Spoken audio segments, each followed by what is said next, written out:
Salmo 144, versículo 12 em diante.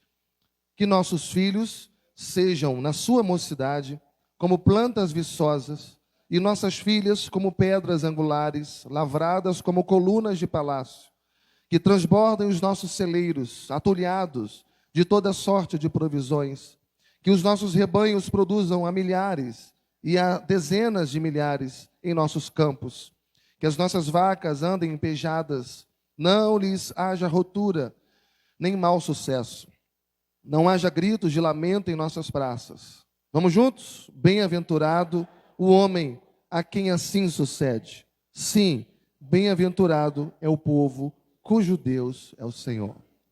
Pai, fala conosco nesse momento tão precioso, tão importante, que é o momento em que nós separamos para ouvir a Tua palavra, a Tua voz. Que a Tua palavra, ela nos alcance, que a Tua palavra, ela venha transformar nossos corações e as nossas mentes, que a Tua palavra venha glorificar o Teu nome na nossa vida, Pai. É o que te pedimos, em nome de Jesus. Amém e amém.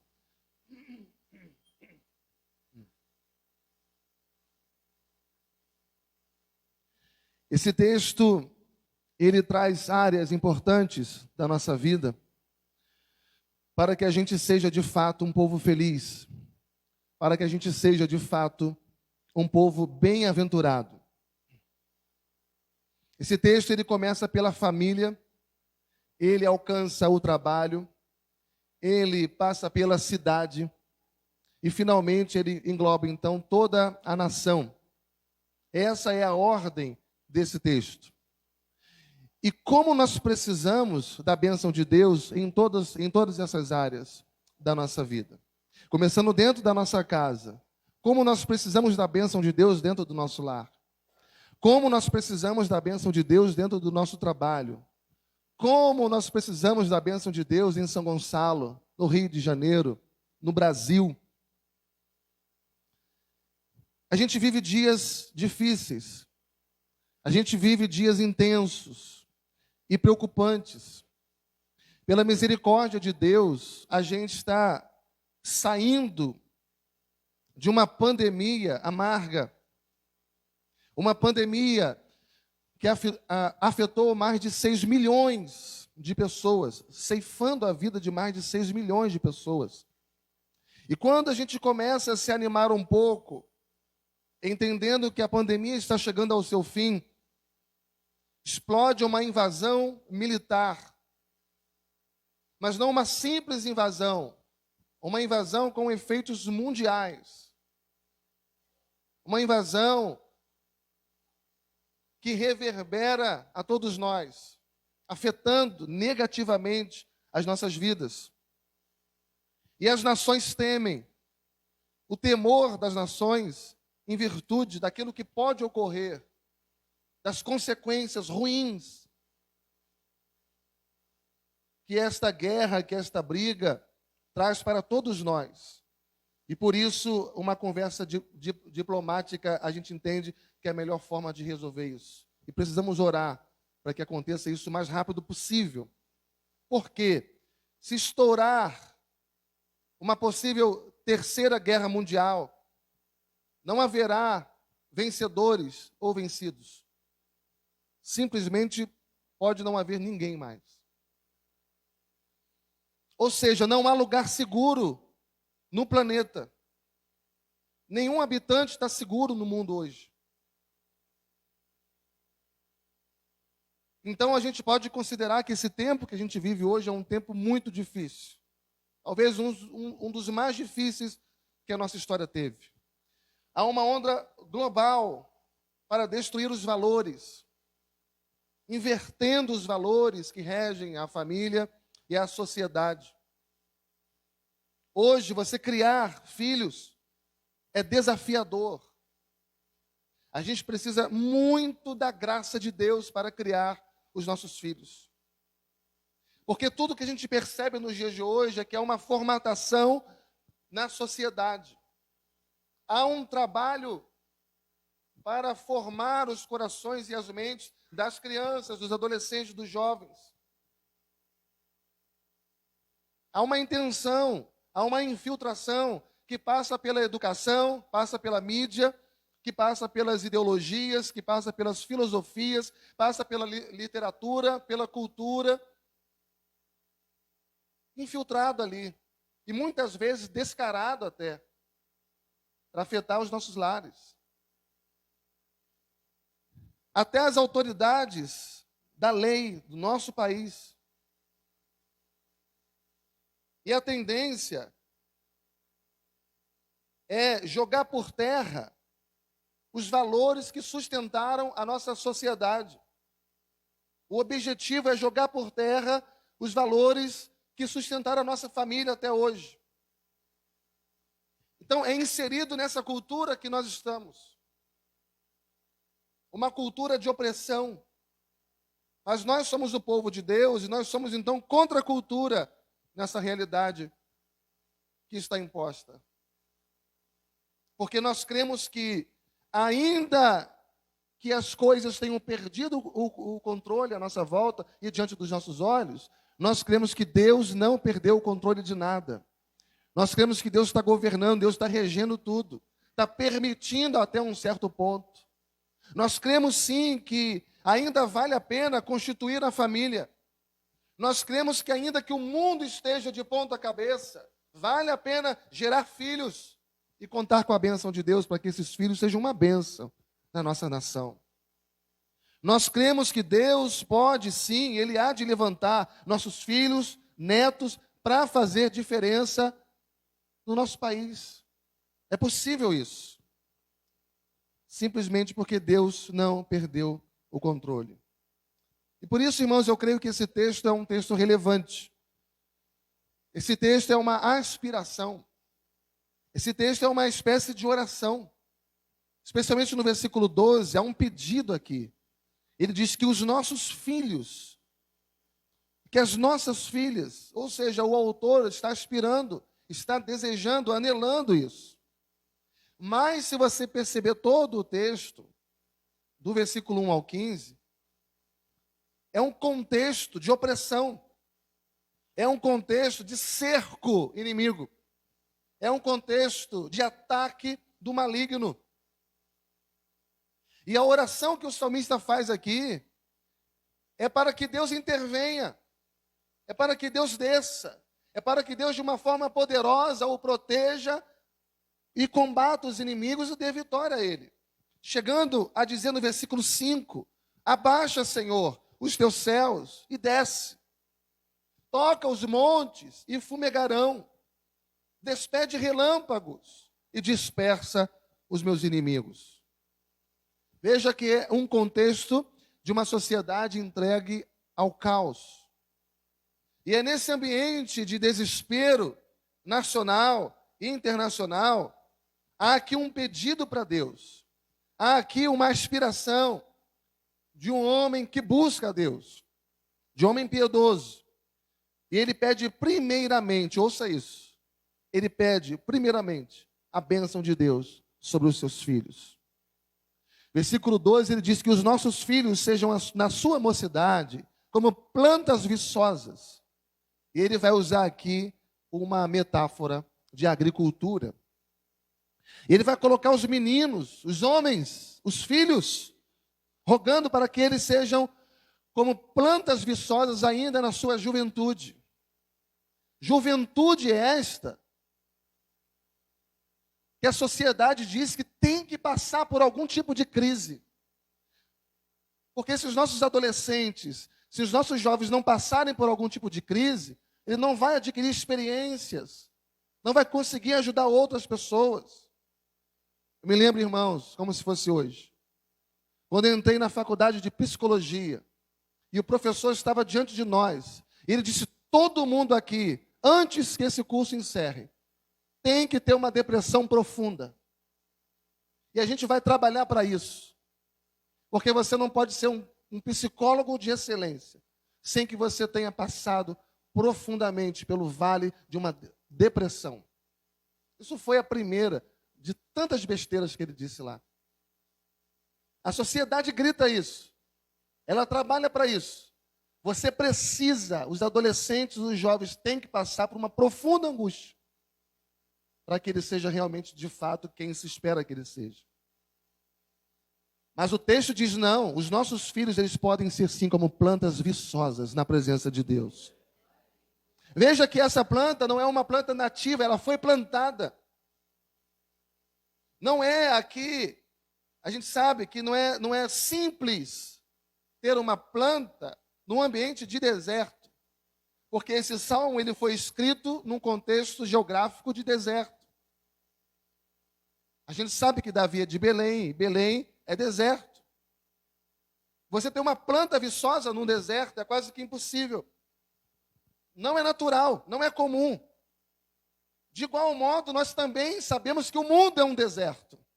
O mundo é um deserto.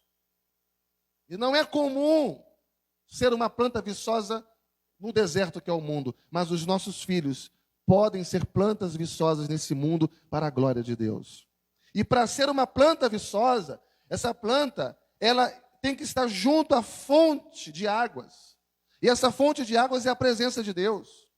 E para ser uma planta viçosa, esta planta ela precisa ter raízes profundas.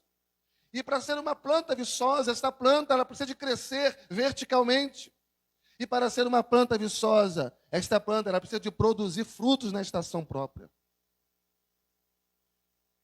E esta é a oração que nós devemos fazer pelos nossos filhos. Orar e dizer: Deus, levante os nossos filhos, levante os pequenos, levante os adolescentes, levante os nossos jovens, os rapazes, os homens, para que sejam plantas viçosas e frutíferas na sua mocidade, para a glória do teu nome. Mas o texto prossegue, e há também aqui no texto uma aspiração para as meninas. Que Deus levante os nossos filhos, já vimos, mas agora aqui para as meninas, porque ele faz uma distinção entre filhos e filhas. E para as filhas, ele diz, na segunda parte do versículo 12, que as nossas filhas sejam como pedras angulares. Quem escreveu esse texto foi Davi. Mas eu estou certo de que se fosse eu e você, escrevendo esse texto, nós escreveríamos os homens como pedras e as mulheres como plantas. A nossa compreensão é essa. Nós colocaríamos homens como pedras angulares e as meninas, as mulheres, como plantas viçosas. Homem, pedra, mulher, as plantas. Mas o autor, ele demonstra que ele sabe muito bem aquilo que ele escreve. Ele demonstra que sabe muito bem aquilo que ele diz. Porque o que é uma pedra angular? Uma pedra angular é aquilo que dá amarração a um muro, a uma parede, a uma construção. Pedra angular é aquilo que vai trazer sustentação para todo o edifício. Vai trazer unidade para a construção. Ou seja, a pedra angular é aquilo que dá firmeza. É aquilo que dá sustentação, é aquilo que dá estabilidade. E eu quero aproveitar o dia de hoje, que é o Dia das Mães, para dizer para você, mulher, que Deus, Ele colocou vocês, mulheres, como pedra angular dentro da casa, dentro do lar. Deus colocou você, mulher, como aquela que vai dar estabilidade à família. Como aquela que vai sustentar o lar com a sua graça, com a sua beleza, com a sua entrega. Quando a Bíblia diz a mulher sábia edifica a casa, significa que a mulher que não for sábia, ela vai destruir o seu lar com as próprias mãos. Mas se ela for sábia, ela vai dar estabilidade à família.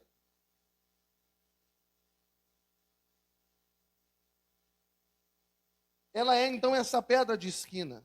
Ela é então essa pedra angular que dá estabilidade à família. E por isso o Salmo 128 diz que a esposa é como uma videira e os filhos como rebentos da oliveira ao redor da mesa. Ou seja, a mulher, a mãe, é aquela que mantém ao redor da mesa a família.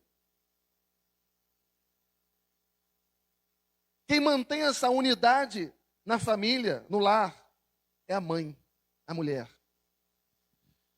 E o nosso texto de Salmo 144, no versículo 12, o autor, ele está orando, está pedindo a Deus para que as filhas que estão crescendo, são pequenas, talvez uma criança, adolescente, jovem, estão crescendo, que se tornarão mulheres, quem sabe mães, que elas tenham valores. Que essas meninas, elas cresçam com valores, que elas entendam a importância desses valores. Mas ele passa dessa figura de pedra angular, que dá sustentação, que dá unidade ao muro, à parede, à construção. E ele ainda no mesmo versículo, ele vai usar aqui uma figura de beleza. Ainda no versículo 12 ele diz: nossas filhas como pedras angulares, lavradas como colunas de palácio. Talvez você já tenha visto uma coluna de palácio numa revista. Talvez você tenha visto em algum filme. Talvez até presencialmente, indo a algum museu, algum castelo. Uma coluna de palácio. E a gente sabe que colunas de palácio não são apenas para sustentar aquela construção, aquele palácio, aquele templo, mas também ela serve de beleza. É maravilhoso contemplar a beleza de uma mega coluna. As pedras são polidas. As pedras da coluna são lavradas para dar beleza também, além de sustentar toda aquela construção. E vocês, mulheres, vocês, mamães, vocês trazem beleza para a nossa vida. Vocês trazem beleza para o casamento de vocês. Vocês trazem beleza para a família de vocês.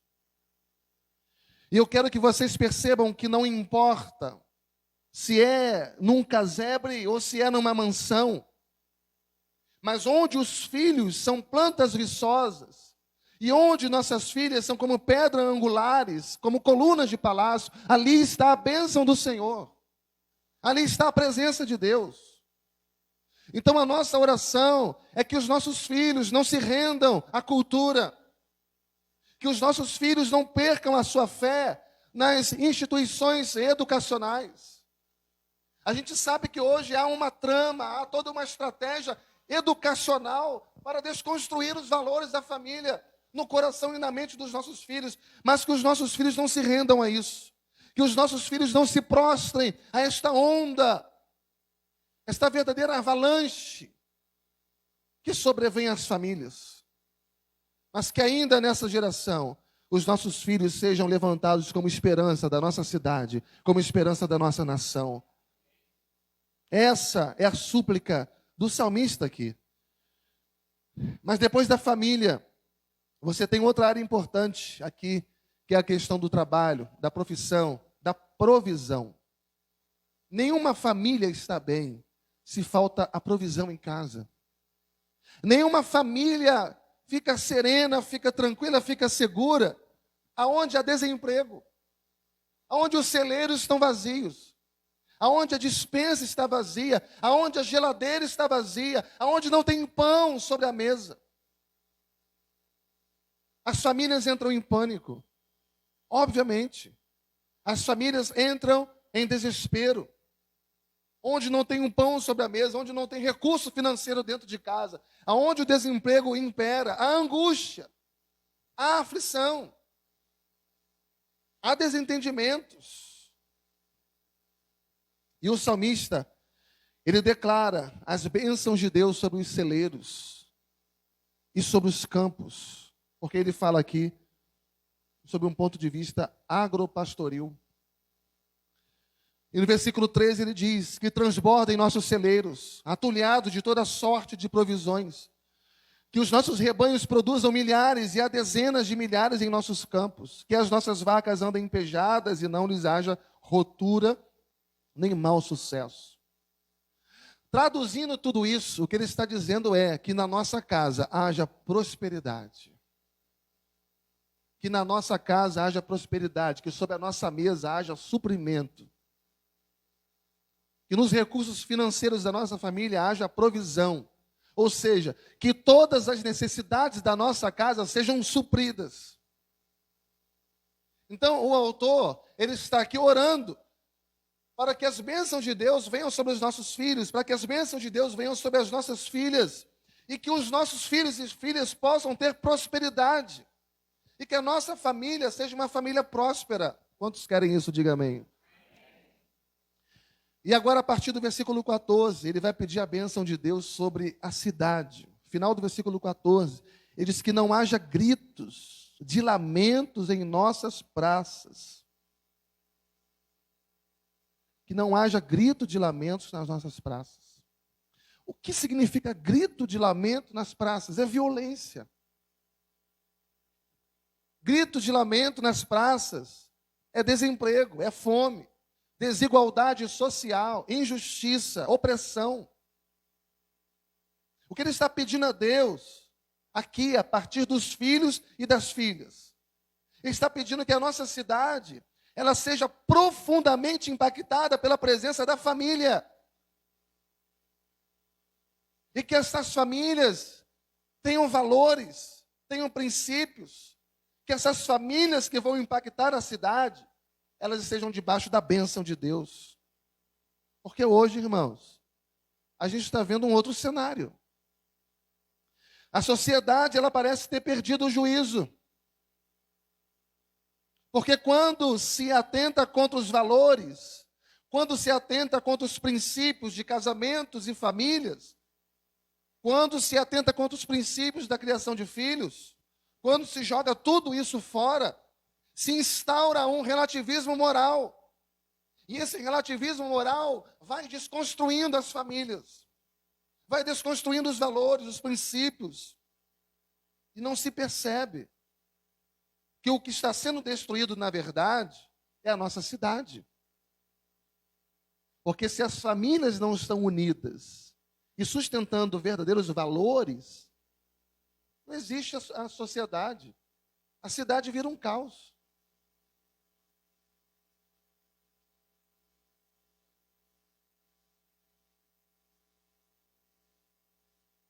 Porque a gente sabe que tudo isso não vai terminar bem. Porque a gente sabe que quando se desconstrói os valores da família, isso afeta a cidade, porque vai reverberar. Tudo isso vai redundar em violência. Você pode ver que os homens violentos da cidade são aqueles homens, via de regra, que não tiveram uma família, que não tiveram a presença de um pai, ou que o pai era violento em casa, as famílias com valores desconstruídos, filhos abandonados, filhos revoltados.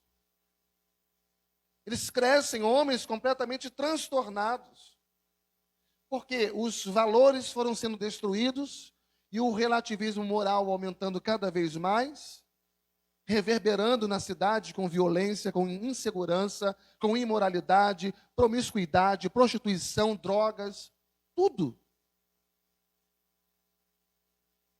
Mas quando os valores de Deus são estabelecidos, isso também reverbera na cidade. Aí não tem mais o que o autor aqui chama de grito de lamento. Porque quando os valores de Deus, eles são enaltecidos e sustentados na família, isso reverbera na cidade com prosperidade. A cidade cujas famílias que a regem sustentam os valores de Deus, elas trazem prosperidade para a cidade, traz ordem para a cidade, traz justiça, igualdade social, tem crescimento, porque tem a bênção de Deus. Feliz é a nação cujo Deus é o Senhor. É isso que o autor está pedindo aqui. Mas agora ele vai para o último aspecto, que começa dentro de casa, dentro dos lares.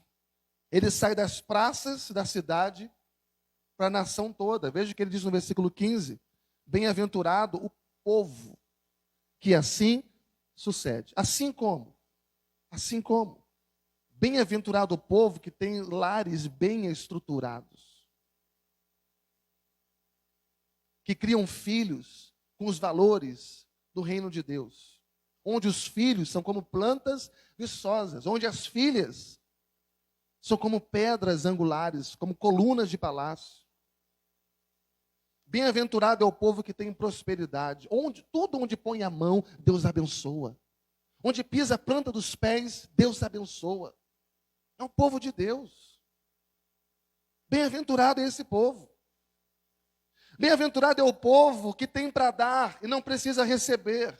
Que empresta e não precisa pedir emprestado.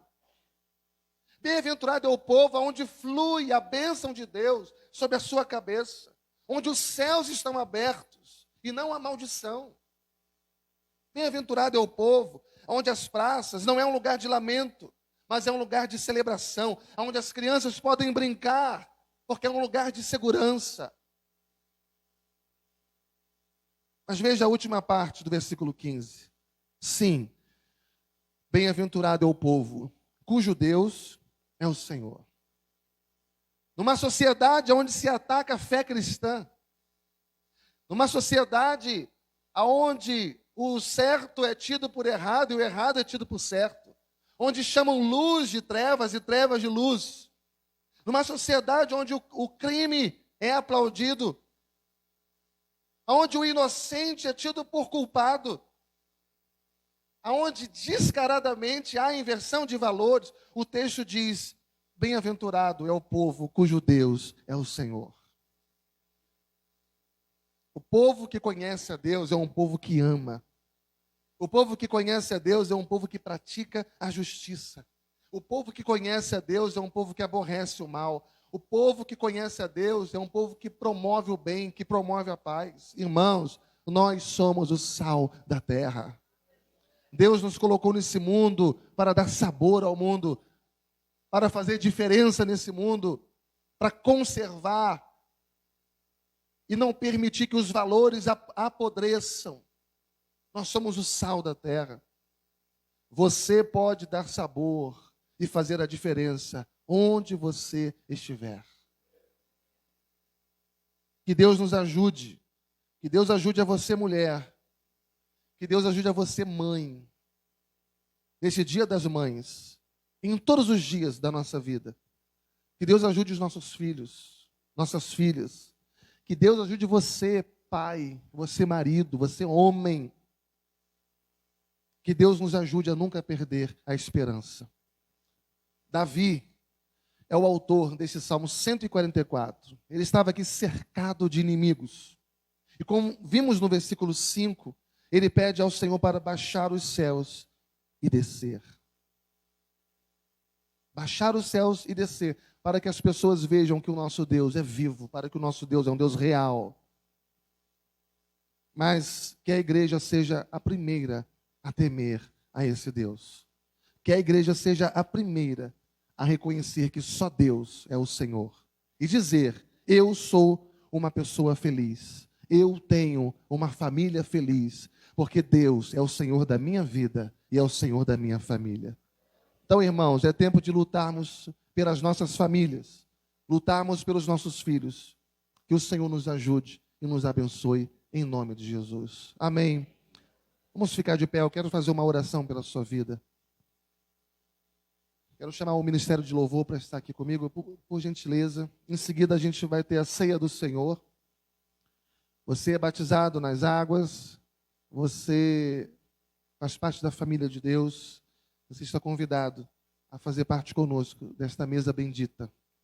Esta manhã é uma manhã de renovação, de restauração, de perdão, de cura, de libertação, de salvação para o povo de Deus. Feche os seus olhos, curve a sua cabeça. Alguns minutos atrás nós oramos pelas mães, em especial. Eu vou pedir que todos vocês ponham a mão no seu coração, feche os seus olhos, vamos falar com Deus. Senhor, Tu és a nossa esperança, Tu és o nosso refúgio. Não temos outro a quem recorrer. Não confiamos em ídolos feitos por mãos humanas. Não confiamos nos homens, por mais nobres que sejam, ou por mais poder que eles tenham nas mãos. Nossos olhos estão em Ti, Senhor. Tu és és a nossa fortaleza. Tu és o nosso Criador e provedor. Tu és o nosso protetor e o nosso Redentor. E aqui, Senhor, todos nós estamos carentes da Tua graça. Oramos, Senhor, por nossa casa. Oramos, Senhor, pelo nosso lar, pela nossa família, pelos nossos filhos, filhas, netos, futuras gerações. Senhor, não permita que eles se desviem por outros caminhos. Nós não geramos filhos para a morte, para o mundo, para o diabo. Não, Senhor. Não geramos filhos para se renderem ao mundo. Em nome de Jesus, que os nossos filhos sejam como plantas viçosas. Que as nossas filhas sejam como pedras angulares, como colunas de palácio. Meu Deus, meu Deus. Traz sobre a nossa casa a Tua bênção, Senhor. Sim, Senhor, nós já somos abençoados com toda sorte de bênçãos espirituais em Cristo Jesus. Mas Deus, traz sobre a nossa casa, traz sobre a nossa família a bênção da prosperidade, a bênção da fartura, a bênção da abundância, a bênção dos celeiros cheios. Louvado seja o Teu nome, Senhor. Nós oramos pela cidade de São Gonçalo. Nós oramos pelo Rio de Janeiro, oramos pelo Brasil. Senhor, faz retroceder toda a violência, faz retroceder toda a maldade, toda a injustiça, toda a miséria. Que a Tua palavra seja pregada, Senhor, seja crida e seja recebida para transformar a estrutura social das nossas cidades. Em nome de Jesus. Que as autoridades constituídas temam o Teu nome, Senhor, e que elas se curvam a Ti e reconheçam que só o Senhor é Deus. Reaviva, Senhor, a esperança da nossa alma. Em tempos difíceis como esses que nós vivemos, tira os nossos olhos da crise, tira os nossos olhos do problema, Senhor, e coloca os nossos olhos em Ti, e acalma o nosso coração, um coração que confia no Senhor e que teme ao Teu nome. É isso que Te pedimos, em o nome do nosso Senhor e Salvador Jesus Cristo. Amém e amém. Louvado seja Deus.